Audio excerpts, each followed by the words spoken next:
নমস্কার বন্ধুগণ, আমি নীলসায়ন। কেমন আছেন সবাই? আশা করি ভালো আছেন, সুস্থ আছেন। বন্ধুরা, আপনারা ছোটবেলা থেকে জেনে এসেছেন যে লোন নেওয়াটা ভালো নয়, কারণ লোন নেওয়ার ফলে কেবলমাত্র আপনার টেনশন বাড়বে এবং লোনের ইন্টারেস্ট পরিশোধ করতে গিয়ে আপনার জীবনটাই শেষ হয়ে যাবে। এই কথাটা অনেক ক্ষেত্রে সত্যি হলেও কথাটা সব ক্ষেত্রে সত্যি নয়। আসলে আপনারা লোনের কেবলমাত্র একটি সাইডকেই দেখেছেন। তাই আজকের এই ভিডিওটিতে আমি আপনাদের লোনের আরেকটা সাইড সম্পর্কে বলবো, যা সবার জন্য একটা আশীর্বাদের থেকে কম কিছু নয়। এটুকু বলতে পারি যে আপনি লোনের এই সাইটটা দেখার পরে অবাক হয়ে যাবেন। এরপর আপনি অবশ্যই এটা চিন্তা করতে বাধ্য হবেন যে সত্যি কি এমনটা হওয়া সম্ভব। এটা বুঝতে এই ভিডিওটাকে শেষ পর্যন্ত মনোযোগ দিয়ে অবশ্যই দেখবেন। শুরুর আগে আমার একটা অনুরোধ, আপনি কোথা থেকে ভিডিওটা দেখছেন সেটা কমেন্ট করে জানাবেন। বন্ধুরা, আজ কেবলমাত্র বাংলাদেশ বা ইন্ডিয়াতে নয়, বরং সারা বিশ্বে ধনী মানুষদের ধনী হওয়ার শুরুটা এই লোনের সঙ্গেই শুরু হয়। এখানে আপনি ওয়ালটনের কথাই বলেন অথবা ধীরুভাই আম্বানির কথাই বলেন, এরা প্রত্যেকেই নিজের বিজনেসের শুরুটা লোন নিয়েই করেছিলেন। এমন আরও অনেক এক্সাম্পল আছে যারা তাদের বিজনেস লোন নিয়েই শুরু করেছেন, আর আজ তারা কোটিপতি হয়ে গেছেন। আপনারা রিচ ড্যাড পুয়ার ড্যাডের অনেক ভিডিও দেখেছেন, যেখানে রবার্ট কিওসাকি লোনের দুটো শ্রেণী বিভাগ করেছেন। একটি হলো গুড লোন, অপরটি হলো ব্যাড লোন। ব্যাড লোন হলো সেই সমস্ত লোন যে লোনের সাহায্যে আপনি আপনার শখ পূরণ করেন, যেমন কোনো দামি গাড়ি, দামি মোবাইল, কোনো লাক্সারি আইটেম কেনার জন্য আপনি লোন নিয়েছেন। কিন্তু গুড লোন হলো সেই সমস্ত লোন যে লোন আপনি আপনার বিজনেসকে গ্রো করার জন্য নিয়ে থাকেন, অথবা আপনি আপনার অ্যাসেট তৈরি করার জন্য নিয়ে থাকেন। আমাদের চারপাশের ধনী মানুষগুলো এটা খুব ভালো করে জানে যে এই গুড লোনকে কিভাবে কাজে লাগাতে হয়। এই গুড লোনকে কাজে লাগাবার কৌশল আমরা এই ভিডিওতে বুঝে নেব। রবার্ট কিওসাকির দ্বিতীয় famous book why the rich are getting richer, এই বই বলছে যে রিচ মাইন্ডসেট মানুষ ও পুয়ার মাইন্ডসেট মানুষের শিক্ষার মধ্যে অনেক পার্থক্য রয়েছে। মিডিল ক্লাস মানুষের কাছে হয়তো অনেক বড় ডিগ্রি থাকে, কিন্তু এদের কাছে কোনো ফাইন্যান্সিয়াল এডুকেশন থাকে না।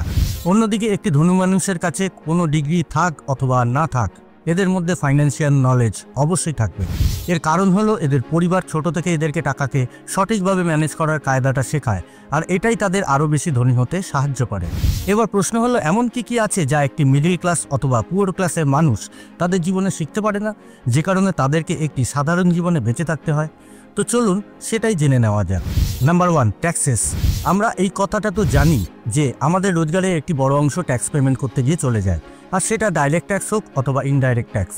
ধনী মানুষগুলো সবার আগে রোজগার করে, এরপরে খরচ করে, আর যে টাকা বেঁচে থাকে সেই টাকার উপরেই ট্যাক্স পরিশোধ করে। অন্যদিকে একটা মিডিল ক্লাস মানুষ প্রথমে রোজগার করে, এরপরে ট্যাক্স দেয়, এরপরে যে টাকা বেঁচে থাকে সেই টাকা তারা খরচ আর সেভিংস করে। ধনী মানুষদের দামি গাড়িতে ঘুরে বেড়াতে দেখে, বিদেশে ঘুরে বেড়াতে দেখে প্রতিটা সাধারণ মানুষের মনে এই কথাটাই আসে যে ধনী মানুষের কাছে অনেক বেশি টাকা থাকে, এই কারণে তারা এত বেশি টাকা খরচ করে। কিন্তু কারো মনে এই প্রশ্নটা আসে না যে এত বেশি টাকা রোজগার করার পরেও এই মানুষগুলো ট্যাক্স দেওয়া থেকে নিজেকে কীভাবে বাঁচিয়ে রাখে। আপনি এটা জেনে অবাক হতে পারেন যে আমাদের দেশের সবথেকে ধনী মুকেশ আম্বানির স্ত্রী নীতা আম্বানি একদিনে প্রায় 1.5 কোটি টাকা খরচ করেন নিজের হেলথ এবং বিউটির উপরে। আর আমাদের দেশে এমন অনেক ধনী মানুষ আছে যারা অনেক বেশি টাকা খরচ করে, কিন্তু এত বেশি টাকা খরচ করার পরেও এদের সম্পত্তি কখনোই কম হয় না, আর না এদের বিজনেসের ওপর কোনো প্রভাব পড়ে। এছাড়া আপনি অনেক ধনী মানুষদের ইন্টারভিউতে বলতে শুনেছেন যে তারা ট্যাক্স বাঁচানোর জন্য অনেক ফালতু খরচ করে থাকে, আর সেই খরচটা বিজনেসের খরচ দেখিয়ে তারা সহজেই ট্যাক্স বাঁচাতে পারে। কিন্তু একটি বিজনেসের কারণে সরকারের অনেক বেশি লাভ হয়, আর এই কারণেই সরকার বিজনেসের উপরে যে ট্যাক্স লাগে সেই ট্যাক্সের উপরে অনেক বেশি ছাড় দিয়ে থাকে। আপনার বাড়িতে খাবার আছে কি নেই, আপনি আপনার সন্তানের স্কুলের ফি দিয়েছেন কি দেননি, এতে সরকারের কিচ্ছু যায় আসে না। সরকার সবার প্রথমে আপনার স্যালারি থেকে ট্যাক্স কেটে নেবে, তারপরে আপনি আপনার স্যালারিটা পাবেন। অন্যদিকে যদি আপনি বিজনেস করেন, তাহলে আপনি ওই বিজনেসের নামে অনেক রকমের এক্সপেন্স দেখাতে পারবেন, আর সবশেষে যে অ্যামাউন্টটা বেঁচে থাকবে সেই অ্যামাউন্টের ওপরেই আপনাকে ট্যাক্স দিতে হবে। নাম্বার 2, ডেট বা লোন। লোন হলো অনেক ইম্পর্টেন্ট একটি টুল যেটা ব্যবহার করে ধনী মানুষগুলো আরও বেশি ধনী হয়, আর মিডিল ক্লাস মানুষগুলো এই লোনের কারণে আরও বেশি গরিব হয়ে যায়। অনেক মানুষ ভাবে তারা তাদের টাকা সেভ করে নিয়ে ভবিষ্যতে একদিন বিজনেস করবে, আর কিছু সময় পর যখন তারা কমফর্ট জোনের মধ্যে চলে আসে তখন তারা এই সমস্ত কথাগুলো ভুলে যায়। কিন্তু যখন এই মানুষগুলো দামি গাড়ি অথবা দামি মোবাইল অথবা দামি বাইক কেনার সময় হয়, তখন এরা কোনো কিছু চিন্তা না করে লোন নিয়ে নেয় অথবা ক্রেডিট কার্ড ব্যবহার করে লায়াবিলিটি কিনে নেয়, আর সেটাও হাই ইন্টারেস্ট রেটে। একটা সহজ কথা আপনাদের বুঝিয়ে বলি, যেটা আমাদের পকেটে প্রতিনিয়ত টাকা নিয়ে আসবে সেটাই হলো অ্যাসেট, আর যেগুলো আমাদের পকেট থেকে টাকা বার করে নিয়ে যাবে সেটাই হলো লায়াবিলিটি। আমাদের দেশে সবথেকে ধনী মানুষ মুকেশ আম্বানি জিও কোম্পানি শুরু করার জন্য 12,850 কোটি টাকা লোন নিয়েছেন। কিন্তু কেন বিজনেস করার জন্য লোন নিলেন? বিজনেস এবং লোনের কি সম্পর্ক? চলুন এটাকে একটু বোঝার চেষ্টা করি। মিডিল ক্লাস মানুষগুলো তাদের টাকা ব্যাংকে সেভ করে কেবলমাত্র 2 থেকে 3% ইন্টারেস্ট রেটে। আর মিডিল ক্লাস মানুষের জমানো টাকাগুলোই বিজনেসম্যানরা 8 থেকে 10% ইন্টারেস্ট রেটে ব্যাংক থেকে লোন নিয়ে নেয়। আর এই টাকা দিয়ে তারা বিজনেস করে। এই বিজনেসম্যানগুলো এরপর সেই বিজনেস থেকে 20 থেকে 30% প্রফিট রোজগার করে। আর এরপরে 8 থেকে 10% ইন্টারেস্ট সহ তারা ব্যাংকে টাকা ফেরত দিয়ে দেয়। আর যখন মিডিল ক্লাস মানুষের টাকার প্রয়োজন পড়ে তখন ব্যাংক মিডিল ক্লাস মানুষদেরকে 2 থেকে 3% ইন্টারেস্ট সহ রিটার্ন দেয়। আর এভাবেই একটি বিজনেসম্যান সাধারণ মানুষের টাকা ব্যবহার করে প্রতিনিয়ত ধনী হচ্ছে। এখন হয়তো অনেকে ভাবছেন যদি ওই বিজনেসম্যানের বিজনেস ফেল হয়ে যায় তাহলে কি হবে? তাহলে বলি কোনো কিছুই হবে না। ব্যাংক ওই বিজনেসম্যানের কাছ থেকে টাকা ফেরত নেওয়ার জন্য লিগ্যাল অ্যাকশন নেবে। আর এরপরেও যদি ব্যাংক রিকভার করতে না পারে তাহলে ব্যাংক নিজের কাছের থেকেই মানুষকে টাকা রিটার্ন দিয়ে দেবে। কারণ ব্যাংকের কাছে আপনার টাকাই আছে। আর আপনি কি জানেন ওই টাকা ব্যাংকে কে দেবে? ওই টাকা ব্যাংকে দেবে সরকার। অর্থাৎ সরকার ব্যাংকে টাকা দেবে, ব্যাংক সেই টাকা মানুষজনকে দিয়ে দেবে। আর সরকার সাধারণ মানুষের উপরে ট্যাক্স বাড়িয়ে সেই টাকা পুনরায় তুলে নেবে। অর্থাৎ একটি বিজনেসম্যানের বিজনেস যদি ফেল হয়ে যায় তাহলে সেই সম্পূর্ণ লস মিডিল ক্লাস মানুষদেরকেই পরিশোধ করতে হবে। আর সেটা ডাইরেক্টলি হোক অথবা ইনডাইরেক্টলি সরকারের মাধ্যমেই হোক। Number 3, phantom income. এই ফ্যান্টাম ইনকামকে ইনভিজিবল ইনকামও বলা হয়। অথর রবার্ট কিওসাকি বলেন ফ্যান্টাম ইনকাম হলো একটি আত্মার মতো যেটা কখনো দেখা যায় না। আর এই ইনকামকে কেবল সেই মানুষ বুঝতে পারবে যার কাছে সঠিক ফাইন্যান্সিয়াল এডুকেশন আছে। উদাহরণ হিসাবে একটি মানুষ একটি প্রপার্টি কিনতে চায় যার বর্তমান ভ্যালু হলো 50 লক্ষ টাকা। আর মিডিল ক্লাস মানুষ ওই প্রপার্টি কেনার জন্য সবার আগে 20% ডাউন পেমেন্ট করবে। আর এই ডাউন পেমেন্ট দেওয়ার জন্য তারা ব্যবহার করবে নিজের সেভিংস, যা তারা তাদের স্যালারি ট্যাক্স কেটে নেওয়ার পরে অনেক বছর ধরে সেভ করেছে। অন্যদিকে একটি ধনী মানুষ নিজের টাকা দিয়ে কখনোই রিয়েল এস্টেট কেনে না, বরং এরা ব্যাংক থেকে টাকা লোনের মাধ্যমে নেবে আর ওই প্রপার্টিটা কিনে নেবে। আর এই ট্রানজ্যাকশনের মধ্যে যে ট্যাক্স বেঁচে যাবে সেটাই হলো ফ্যান্টাম ইনকাম। এই বেঁচে যাওয়া ট্যাক্সটা হলো একটা সাইলেন্ট ইনকাম, যার জন্য কোনো কাজ করতে হয়নি।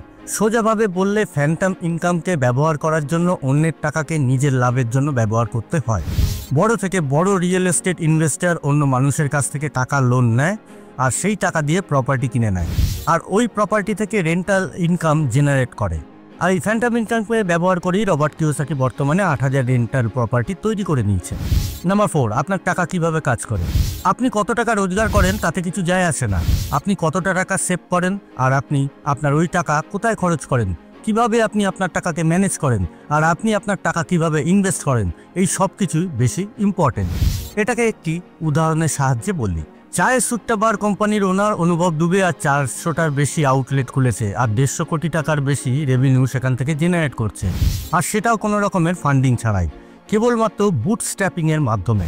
অনেক মানুষ এই বুটস্ট্র্যাপিং সম্পর্কে বোঝে না। তাদের বলে দিই, যখন কোনো একটি বিজনেসকে খুবই লিমিটেড রিসোর্সের সঙ্গে গ্রো করা হয় অথবা কোনো একটি এন্টারপ্রেনিয়ার একটি বিজনেসকে যখন খুব অল্প টাকাতেই গ্রো করে তখন এই প্রসেসকে বুটস্ট্র্যাপিং বলা হয়।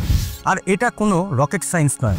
আপনাকে কেবল আপনার বাজেটিংয়ের ওপর খেয়াল রাখতে হবে আর আপনাকে আপনার ইনকামের কেবলমাত্র 20% ইনভেস্ট করতে হবে। মনে রাখবেন, আগামী কিছু বছরের মধ্যে অনেক মানুষ ফাইন্যান্সিয়ালি স্ট্রাগল করবে, কিন্তু এর সঙ্গে আমাদের দেশে অনেক অপরচুনিটিও আসতে চলেছে। কারণ রবার্ট কিওসাকি বলেন ওয়েস্টার্ন কান্ট্রি ধীরে ধীরে বৃদ্ধ হয়ে যাচ্ছে। ওয়েস্টার্ন কান্ট্রি বলতে আমেরিকা, কানাডা, ইংল্যান্ড এরকম ইউরোপিয়ান কান্ট্রিদের কথাই বলা হয়। আর এর পেছনে দুটো কারণ আছে। অন্যদিকে চায়না, ইন্ডিয়া, ভিয়েতনাম, বাংলাদেশ এরা আরও বেশি ধনী হতে চলেছে, যার প্রথম কারণ হলো গ্লোবালাইজেশন। যেমনটা আপনারা জানেন, আজ এশিয়ার কান্ট্রি অনেক সস্তা ইউরোপিয়ান কান্ট্রির তুলনায়। আর সব কোম্পানি এরকম দেশকেই বেছে নেবে যেখানে প্রোডাকশন সেট আপ করা সস্তা হবে এবং লেবার কস্ট কম হবে। আর এই কারণে এশিয়ার কান্ট্রিকে অনেক বেশি সাপোর্ট করা হবে। আর দ্বিতীয় হলো টেকনোলজি। আজ প্রতিটা বিজনেস টেকনোলজির ওপরে নির্ভরশীল হয়ে পড়েছে। আর এই কারণে যে কান্ট্রি টেক ফ্রেন্ডলি হবে সেখানে কোম্পানি খুব দ্রুত গ্রো করবে। আর এখানে ইন্ডিয়ার কাছে অনেক বড় একটি অপরচুনিটি আছে। আর এই কারণেই আজ আমাদের খুব দ্রুত ফাইন্যান্সিয়াল লিটারেসির ওপরে ফোকাস করতে হবে। এছাড়া আমাদের স্কিলকে ডেভেলপ করতে হবে, যার ফলে আমরা আমাদের দেশকে এগিয়ে নিয়ে যেতে সাহায্য করতে পারি, সঙ্গে আমাদের নিজেদেরও প্রোগ্রেস হবে। আপনার যে কোনো প্রশ্ন কমেন্টে জানাবেন, ভিডিওটা শেয়ার করার আর ডেসক্রিপশন লিঙ্ক থেকে ইনস্টাগ্রামে ফলো করার অনুরোধ রইল। আজ এই পর্যন্তই। ভালো থাকবেন, সুস্থ থাকবেন, চ্যানেলের পাশে অবশ্যই থাকবেন। দেখা হবে আবার একটা নতুন ভিডিওতে। এখনকার মতো বিদায়।